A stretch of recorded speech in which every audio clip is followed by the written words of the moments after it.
বিগত এমাহ ধৰি শোণিতপুৰ জিলাৰ ৰঙাপাৰাত এখন জলজীৱন আঁচনি বন্ধ হৈ থকাত স্থানীয় ৰাইজে বিশুদ্ধ খোৱাপানীৰ পৰা বঞ্চিত হোৱাৰ অভিযোগ উঠিছে। ৰঙাপাৰাৰ ভেলুৱেটাৰ গাঁৱত থকা জলজীৱন মিছন আঁচনিখন সম্প্ৰতি বন্ধ হৈ আছে। গেটত এমাহ ধৰি ওলমি আছে এটা প্ৰকাণ্ড তলা।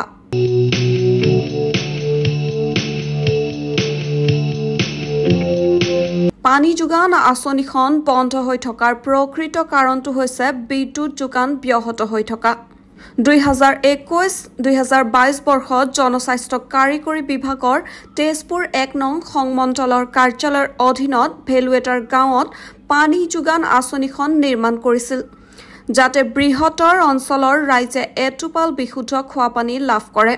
কিন্তু অতি পৰিতাপৰ বিষয় যে বিভাগীয় কৰ্তৃপক্ষৰ চৰম হেমাহিৰ বাবেই বৰ্তমানৰ সময়ত পানীৰ যোগান আঁচনিখনত প্ৰহসনত পৰিণত হোৱাৰ অভিযোগ উঠিছে। জনস্বাস্থ্য কাৰিকৰী বিভাগে আঁচনিখনত ব্যৱহৃত হোৱাৰ বিদ্যুতৰ মাচুল বিভাগটোক পৰিশোধ নকৰাৰ পৰিপ্ৰেক্ষিতত আঁচনিখন বন্ধ হৈ পৰে।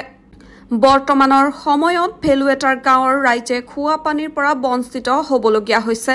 স্থানীয় ৰাইজে জনস্বাস্থ্য কাৰিকৰী বিভাগটোক ভেলুৱেটাৰৰ পানীৰ যোগান আঁচনিখনৰ বিদ্যুৎ মাচুল পৰিশোধ কৰাৰ ব্যৱস্থা কৰি শীঘ্ৰেই ৰাইজক বিশুদ্ধ খোৱা পানী যোগান ধৰিবলৈ দাবী জনাইছে। চৰকাৰে হেণ্ডঅভাৰ ঠিকা যেতিয়া আমাক হেণ্ডঅভাৰ কৰিলে পঞ্চায়তক, তেতিয়াৰ পৰা পানী ঠিক ঠাকে চলি আছিলে। কিন্তু আজি প্ৰায় 1-1.5 মাহ ধৰি বিদ্যুৎ কণ্টন কৰি দিছে এপিডিচিএলে বিদ্যুৎ পৰিশোধ নকৰাৰ কাৰণে 1-1.5 মাহ ধৰি পানী বন্ধ হৈ আছে। তাৰ কাৰণে আমাৰ ৰাইজৰ বহুত অসুবিধাৰ সন্মুখীন ভুগিব লগা হৈছে। কিয়নো চাওক মাৰ্চ-এপ্ৰিল মাহত আমাৰ পানী লেয়াৰটো তলত গুচি যায়, আমাৰ কলৰ পানী শুকাই গৈছে।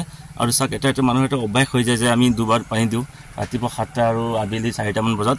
তেনেকৈ সেই চিষ্টেমটো তেনেকৈ ৰুটিন চিষ্টেম হৈ যায়। কিন্তু চাওক আজি এমাহ ধৰি যেতিয়া পানী পোৱা নাই, মানুহখিনিৰ বহুত অসুবিধাৰ সন্মুখীন হ'ব লগা হৈছে। মই বিভাগীয় কৰ্তৃপক্ষক মই এটাই অনুৰোধ কৰিম, যাতে আমাৰ এইটো স্কিমৰ বিল যিমান আছে সেইটো যাতে পৰিশোধ কৰি দিয়ে আৰু ৰাইজে যাতে পানী খাবৰ কাৰণে অলপ সুবিধা কৰি, তাৰ কাৰণে মই বিভাগীয় কৰ্তৃপক্ষ আৰু আমাৰ এপিডিচিএলৰ কৰ্মকৰ্তাক মই অনুৰোধ জনাম।